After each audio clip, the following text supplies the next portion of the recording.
군대 가면 레파토리 질문이 하나 있는데, 쫄병이 들어오면 고참이 물어보는 게 너 어디 살다 왔냐, 두 번째 물어보는 게 너 누나 있냐, 이렇게 물어보게 되죠.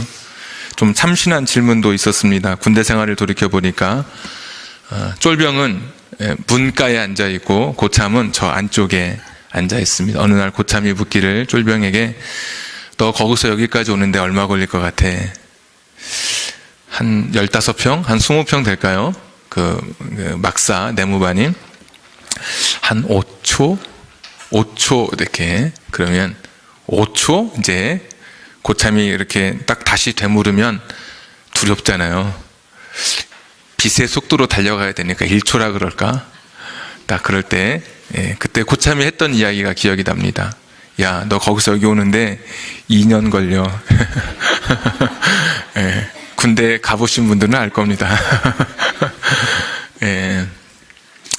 베들레헴이라고 하는 곳은 목자로 지냈던 다윗이 들판에서 양을 치던 그런 다윗의 고향입니다. 그리고 오늘 5장, 6장, 7장 쭉 보시면서 다윗이 드디어 이스라엘의 왕이 되었습니다. 수도를 북쪽에 사울의 베냐민 지파와 다윗의 유다 지파의 경계선에 수도를 세웠죠.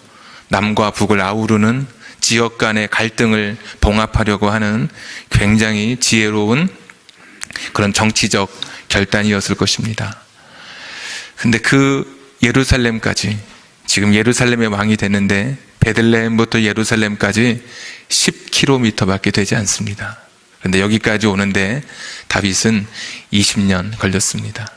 참 파란만장한 시간들, 아마 주마등처럼 흘러갔겠죠. 1절에 보니까 하나님 은혜를 주셔가지고 참 평안히 아무 일 없고 걱정 없는 인생의 시간들을 다윗에게 허락해 주셨습니다. 참 다윗이 이럴 때도 있더라고요. 이렇게 참 기쁘고 감사하게. 그런데 오늘 다윗을 통해서 참 또 하나 생각하는 것은, 다윗이 좀 대단한 것 중에 하나가, 사람이 힘들고 어렵고 고난의 파도 앞에 설 때는 하나님을 찾고 하나님이 잘 기억이 납니다. 주여 하나님. 평안할 때는 하나님을 원래 잘 잊어버리잖아요. 근데 오늘 다윗은 그 평안할 때 하나님을 기억하면서 나는 백향목 궁에 살고 있다. 100가지 향기 나는 나무가 백향목입니다. 비가 올 때 나는 나무의 향기가 다르고, 해가 쨍쨍 내리칠 때 나는 나무의 향기가 다르고, 아침에 나는 나무 향기가 다르고, 저녁에 나는 나무 향기가 다르고, 100가지 향기를 가지고 있는 그런 나무로 지은 좋은 집에 사는데, 하나님은 아직도 천막 안에, 그 하나님의 언약궤는 아직도 천막 안에 있구나. 나는 화려한데 하나님은 초라하게 여겨져서 하나님의 집을 짓겠다라고 하는 이야기를 함께 교제하던 나단이라고 하는 선지자에게 이야기를 하게 됩니다. 나단이 듣고 보니까 나단도 그 말이 맞는 것 같아서 마음대로, 마음에 있는 대로 그렇게 하라고. 근데 참 반전이 4절에 보시면 그날 밤에 하나님께서 나단에게 오십니다. 그러니까 지체하지 않고, 하나님도 급하신 거죠. 그날 밤에 어떤 말씀을 하시냐면, 성전을 짓지 마라. 나를 위한 집을 짓지 마라. 이유를 이렇게 보니까 5절에 보니까 나는 원래 집에 사는 그런 집이라고 하는 구조, 제한된 공간에 나는 살지 않는 그런 존재다. 그리고 또 6절에 보시면 나는 지금까지 그 누구에게도 내 집을 지어달라고 말한 적이 없다. 역대상 17장 4절에 보시면 좀 더 정확하게 내가 거할 집을 건축하지 말라, 이렇게 정확하게 하나님의 의사 표현이 더 확실하게 기록이 되어 있습니다. 하나님의 집을 지어드리겠다고 했는데 하나님께서 집을 짓지 말아라, 이렇게 말씀하시죠. 그게 다윗의 순수한 의도였든지, 하나님 정말 사랑해서, 아니면 또 혹자의 이야기처럼 정치적인 어떤 목적을 가지고 종교의 구심점을 예루살렘으로 확정시키기 위해서 그러한 자기의 어떤 목적이 있는 그런 시도였든지 간에 하나님께서는 그것을 구별하거나 오늘 성경도 무엇이 다윗의 마음인지를 밝히는데 별로 관심이 없습니다. 그냥 하나님께서 하지 말라고 했다는 것, 그것이 오늘 전체의 주된 이야기입니다. 자, 거기까지만 해도 좀 이해할 수 있죠. 너가 나를 위해서 집을 지을 필요 없다, 이렇게까지도 괜찮은데, 여러분 12절 한번 보십시오. 11절 뒷부분에 보니까 이렇게 돼 있죠. 여호와가 또 내게 이르노니, 11절 뒷부분, 여호와가 너를 위하여 집을 짓고, 하나님께서 오히려 다윗에게 집을 지어주겠다, 이렇게 이야기하시는 거죠. 여러분, 다윗 같으면 어땠을까요? 지금 내가 백향목 궁에 살고 있지 않습니까? 100가지 나는 향기 나는 그 나무로 지은 집에 살고 있는데, 하나님께서 말씀하시기를 내가 다른 집을 지어주겠다, 너를 위해서 또 집을 지어주겠다고 하니까 처음에 이것이 무슨 이야기일까 참 다윗이 이해하기 어려웠을 겁니다. 그런데 조금 더 성경을 읽어보면 하나님께서 구별해서 말씀하십니다. 그러니까 다윗이 하나님의 집을 건축한다고 할 때는 5절에 보시면, 그러니까 히브리어로 바나, 사람이 손으로 만드는 건축, 이런 단어가 쓰여져 있고, 하나님께서 다윗의 집을 지어준다고 할 때는 12절에 보면 짓는다, 만든다 이럴 때는 단어가 다른데 아샤라고 하는 단어인데, 창세기 1장에 보면 궁창을 만들고 할 때 창조의 용어로, 그러니까 사람이 손으로 짓는 눈에 보이는 건축물이 아니라 하나님이 창조하시고 만드시는 다른 집을 이야기하고 있는 것을 우리가 이 단어를 보면 좀 알 수 있습니다. 가령 이런 것입니다. 집이라는 단어가 이제 두 가지 단어가 있죠. 하나는 영어로 하우스, 눈에 보이는 건축물, 또 하나는 홈, 가정, 이런 것도 집이라고 우리가 부르죠. 야, 저 집 되게 좋다, 이럴 때 하우스가 좋은지 홈이 좋은지 여러분 사실 정확하게 이야기해야 되죠. 집만 좋으면 뭐합니까? 집 안이 행복하고 이게 서로 화목해야 진짜 집이 좋은 거죠. 근데 오늘 하나님이 지어준다고 하는 이 집은 또 하나의 백향목 집이 아니라 다윗의 가문, 다윗의 후손, 다윗의 집안을 하나님께서 하나님께서 창조하시고 하나님의 손길로 만들어 주신다고 하는 그런 의미가 담겨 있습니다. 자, 처음에 하나님, 제가 하나님의 집을 지어드리겠습니다 했더니 아니야. 그랬더니 하나님께서 또 이어서 대신 내가 너의 집을 지어줄 거야. 자, 그 집이 무엇인지 한번 오늘 좀 살펴보겠습니다. 자, 12절 말씀. 내 수완이 차서 네 조상들과 함께 누울 때에 내가 네 몸에서 날 네 씨를 내 뒤에 세워 그의 나라를 견고하게 하리라. 13절 뒤에 보시면 그의 나라 왕위를 영원히 견고하게 하리라. 자, 두 번째는 14절. 나는 그에게 아버지가 되고 그는 내게 아들이 되리니 그가 만일 죄를 범하면 내가 사람의 매와 인생의 채찍으로 징계하려니와 내가 네 앞에서 물러나게 한 사울에게서 내 은총을 빼앗은 것처럼 그에게 빼앗지는 아니하리라. 16절. 내 집과 내 나라가 내 앞에서 영원히 보존되고 내 왕위가 영원히 견고하리라 하셨다 하라.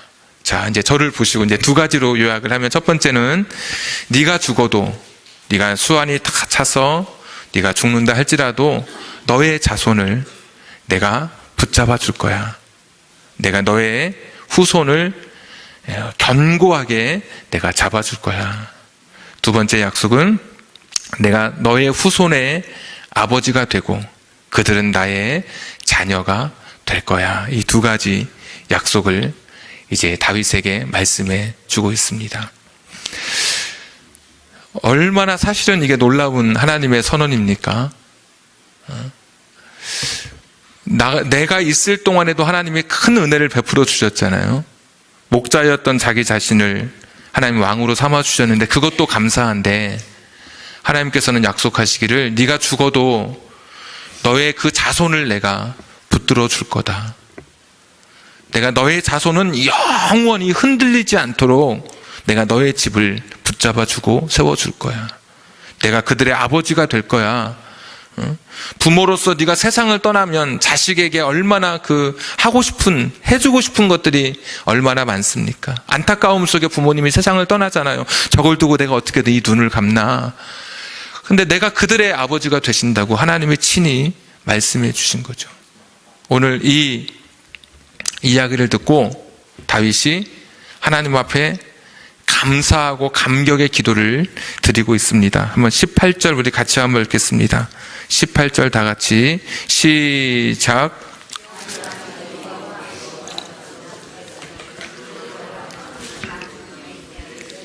무엇이기에 나를 여기까지 이르게 하셨나이까. 아멘.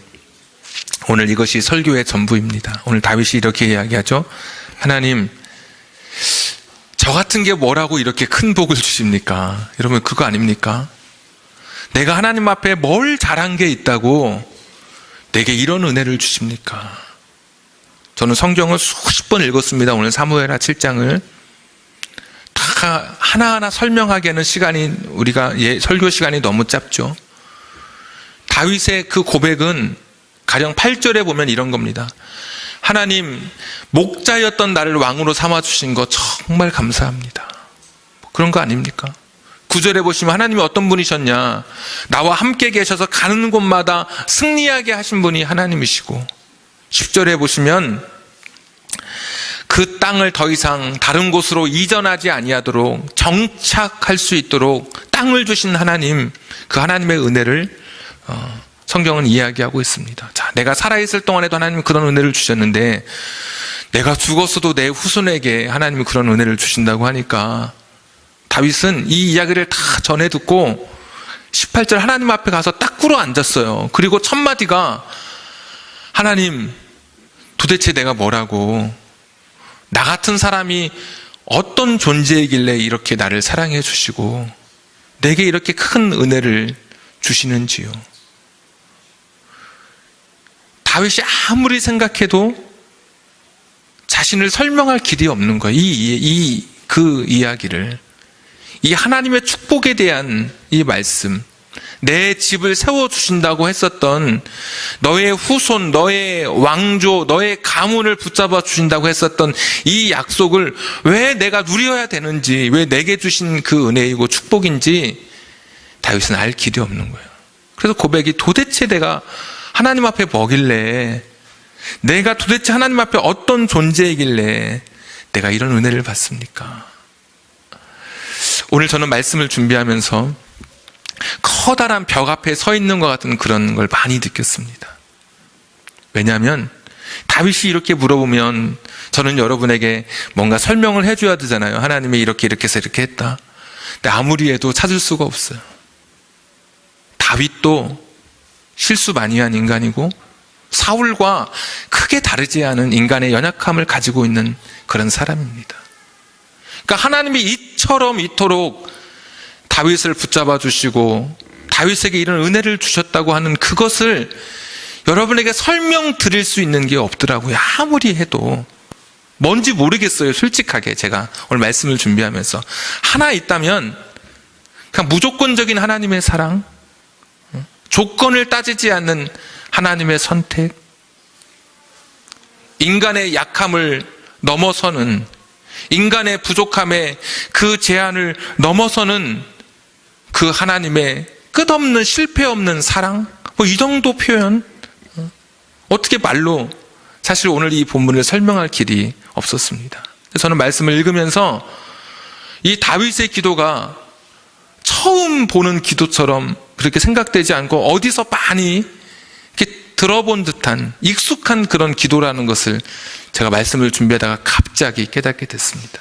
그게 저의 기도이더라고요. 그리고 오늘 저와 여러분의, 우리들의 기도이더라고요. 여러분 혹시 그렇게 기도해 보신 적 없습니까? 하나님, 제가 뭐라고 저를 이렇게 사랑해 주셔서 저를 이렇게 구원해 주셨습니까? 이 많고 많은 사람들 중에 도대체 내가 뭐라고 내게 은혜를 주셔서 나를 이렇게 믿음의 사람으로 붙잡아 주셨습니까? 우리가 하나님 앞에 한 게 없어요. 다윗이 하나님 앞에 드렸던 그것과 감히 비교할 수 없는 큰 사랑을 오늘 다윗이 그 약속을 받은 것처럼 우리 인생도 하나님 앞에 우리가 한 것이 없어요. 우리가 구원받았다고 하는 것, 내가 하나님의 사랑을 받았다고 하는 것, 하나님의 선택된 백성이라고 하는 것은 사실 설명할 길이 없어요. 설명할 길이. 그냥 하나님의 선택이에요, 선택. 일방적 선택이에요. 그래서 제가 그럼 선택하지 않은 사람들은 하나님의 심판이냐? 제가 그거는 잘 모르겠어요. 그러니까 분명한 것은 하나님이 나를 선택하셨다고 하는 것은 은혜라고 하는 것은 분명히 알 것 같아요. 선택하지 않은 사람들은 다 벌받고 저주받은 인생이냐? 거꾸로 물어본다면 저는 답이 없어요. 그런데 확실한 것은 내가 하나님의 사람이 됐다는 것은 이것은 나의 1%의 인간의 공로 없이 전적인 하나님의 은혜요, 하나님의 사랑이라는 것. 여러분에게 이걸 설명할 길이 없어요. 성경을 읽다 보면 항상 이 두 가지 신비 앞에 부딪혀요. 한 가지는 고난이라고 하는 신비. 그 티 없이 맑은 아이가 왜 하나님 먼저 데려가셨는지, 이 인생의 고난 앞에서 해석할 능력을 우리가 다 갖고 있지 않잖아요. 답안지를 다 갖고 살아가는 게 아니어서 참 이 고난이라고 하는 것 앞에서는 그 누구도 손뜻 입을 떼기가 어려워요. 신비의 영역이에요. 하나님 앞에 속한 거예요. 또 하나 영역은 이 구원의 영역. 머리 정수리부터 발끝까지 죄로 가득한 우리들을, 교회 안 다니는 사람, 하나님 믿지 않은 사람과 비교할 때 내가 더 뛰어난 것도 없고 특출난 것도 없는데 왜 나를 하나님 믿게 하셨는지, 믿어지게 하셨는지, 그 답이 없는, 이것도 신비의 영역이에요. 하나님의, 우리가 주권, 신학적으로는 그렇게 표현하지만 그 표현으로 여러분 다 설명할 수 없어요. 우리가 아까 불렀던 304장에 보니까 그 크신 하나님의 사랑 말로 다 형용 못하네. 아까 찬송 부르는데 제가 맞다, 더 끄떡여지더라고요. 어떻게 여러분에게 오늘 이 사랑을 설명드릴 길이 없어요. 에베소서 2장 8절에 보니까 너희가 그 하나님의 은혜로 인하여 그 믿음으로 말미암아 구원을 얻었나니 너희가 그 은혜에 의하여 믿음으로 말미암아 구원을 받았으니 이것은 너희에게서 난 것이 아니요 하나님의 선물이라. 그냥 하나님의 선물 이거 말고는 사실 표현할 길이 없어요. 오늘 제가 아무리 성경을 해석하려고 이렇게 보고 저렇게 보아도 오늘 다윗의 성전 건축 이야기가 오늘의 핵심이 아니라 다윗이 주인공이 아니라 하나님이 주인공이셔요.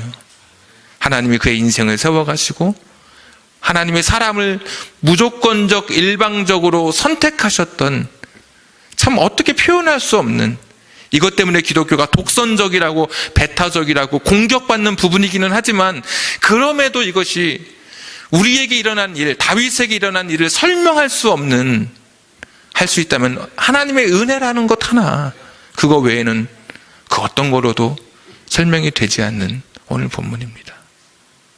오늘 다윗은 하나님 앞에 꿇어 앉아서 첫 마디가 도대체 내가 뭐길래, 하나님 나 같은 사람이 도대체 무엇이길래 이토록 나를 그렇게 생각하시고 나를 그렇게 기억해 주십니까?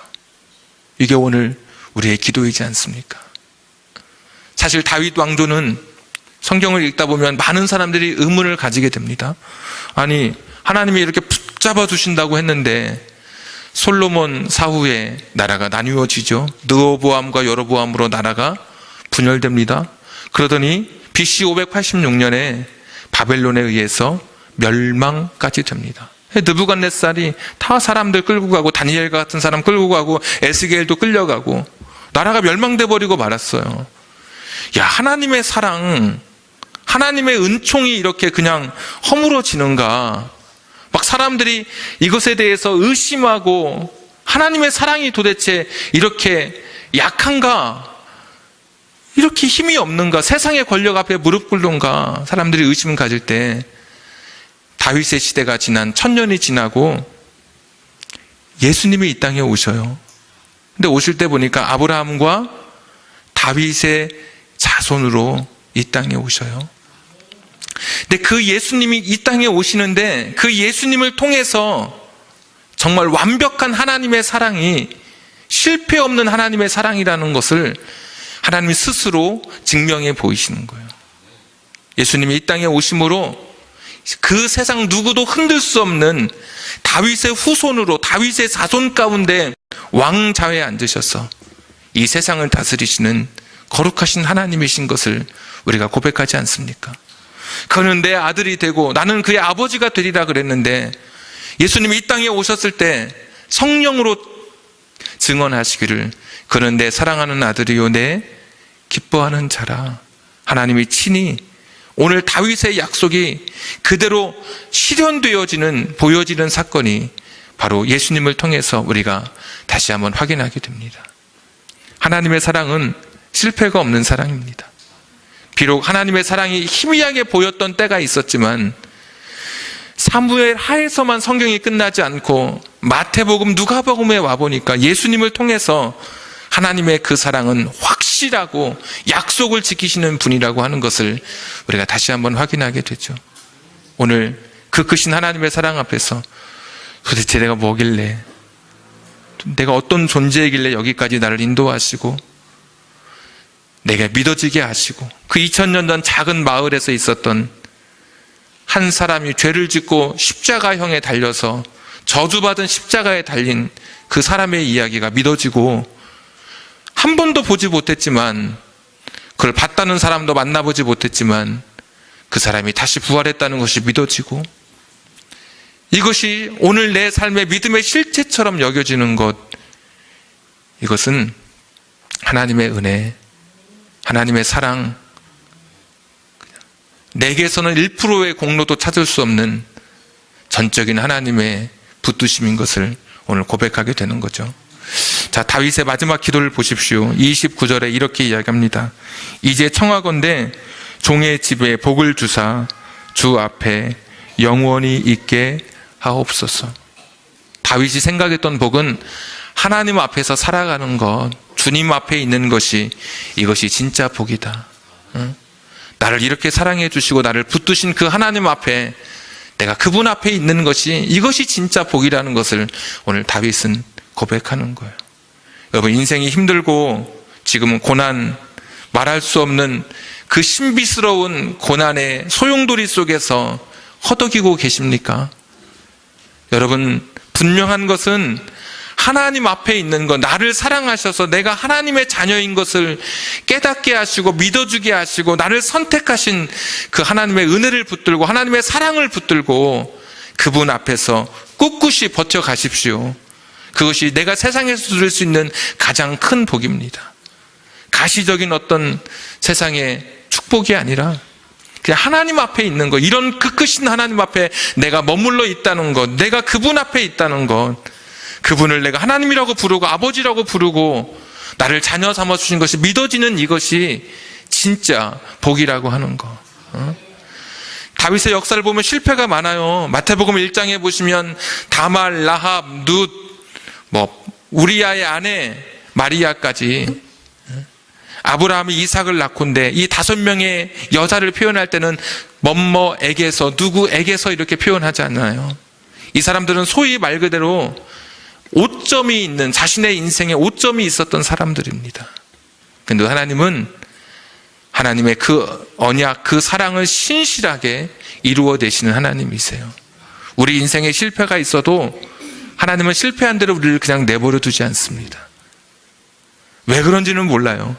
우리를 붙드신 하나님께서, 다윗의 연약함에도 끝까지 그 약속을 지키신 하나님께서 오늘도 저와 여러분의 인생을 이 땅만 아니라 죽어서도 인도해 주시는 하나님이 되실 겁니다. 그냥 그 하나님의 그 크신 사랑, 표현할 수 없는, 인간의 언어로 설명되지 않는 그냥 하나님의 사랑. 나 같은 존재가, 나 같은 것이 무엇이길래 이렇게 사랑해 주셨는지, 그냥 그 사랑 앞에 오늘 그냥 응답했으면 좋겠습니다. 그냥 그 하나님의 사랑 앞에, 그 앞에 있는 것이, 하나님, 이것이 진정한 내 인생의 복입니다. 내가 만난 최고의 행운이고 이것이야말로 내가 얻을 수 있는 것 중에 가장 귀한 것입니다. 이렇게 고백하면서 다윗을 무조건적으로 선택했던 그 하나님의 선택 앞에 오늘 우리가 그 사랑을 기억하고 우리도 다윗의 기도로 하나님 앞에 나아갔으면 좋겠습니다. 기도하겠습니다.